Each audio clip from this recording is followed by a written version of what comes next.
Hello guys, in this video I'm going to show you how to turn on road alerts on the Yandex Maps application.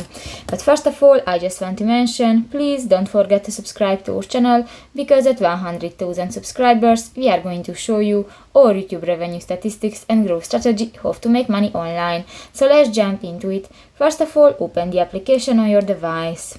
So that's the home screen, and you can find different buttons. New, just click to the three line at the upper left corner of the home screen. Click to the settings, go to the map and interface section, go to the last option, the road events, click that, and here you can find different alerts.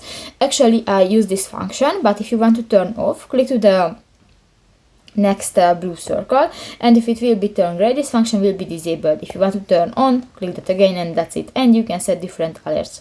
So that's pretty much it for this video, guys. See you in the next one. Bye bye.